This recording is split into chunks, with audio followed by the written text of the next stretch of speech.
Hi, and thanks for joining me here in my Kingdom of Isolation.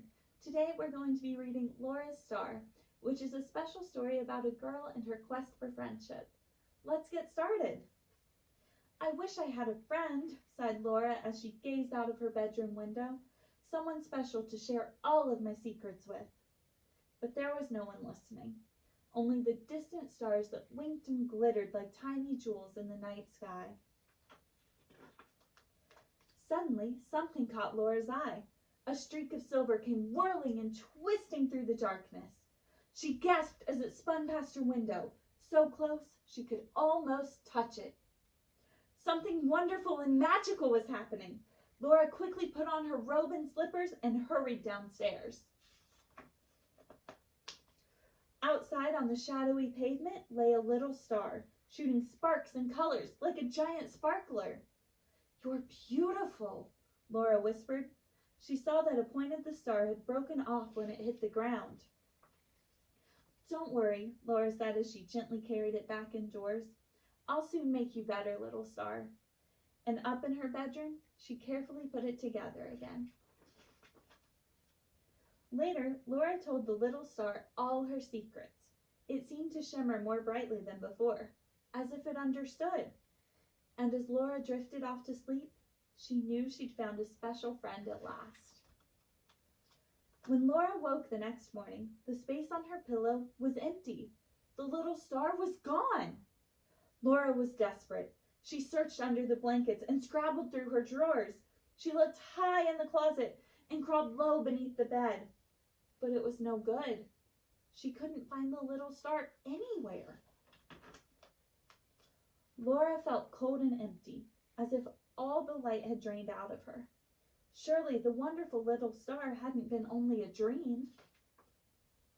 When Laura came home from the playground, Mom and Dad tried their best to cheer her up.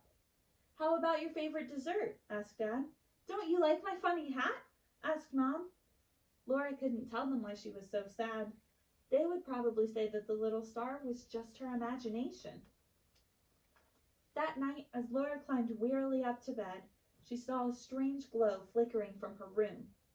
Hardly daring to hope, she pushed the door open. The sudden blaze of light was dazzling. The little star was back just where she'd left it, shining like 1,000 diamonds. At first, Laura could only stand and stare. Then, joyfully, she ran toward it. "I know what happened," she cried. "Stars only come out at night. You must have been here the whole time, and I just couldn't see you. I should have known you wouldn't leave without saying goodbye." Laura and the little star had a wonderful time. They played games and did tricks, and Laura read her favorite book. But Laura slowly noticed something. The little star began to feel cold in her hand, as if it were fading away. Laura stroked the little star gently with her fingertips as it grew colder still. She felt the longing in it, and suddenly she understood why the little star wasn't doing very well. Laura chose her 4 best balloons and carefully tied them to the little star. "You'll always be my special friend," she whispered as she opened the window and let go of the strings.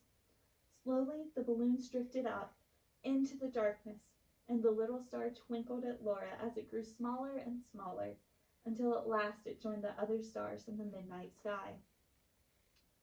Laura didn't feel sad anymore, for her friend was back where it belonged. Each night when she went to bed, she could whisper her secrets into the darkness, knowing that the little star was somewhere out there listening. So once again, that was Laura's Star. I think it's a really sweet story and a great reminder right now that we're never truly alone and there are always friends around you. So thanks for joining me here in my Kingdom of Isolation, and I hope you're making the most of your time in your very own Kingdom of Isolation as well. Bye!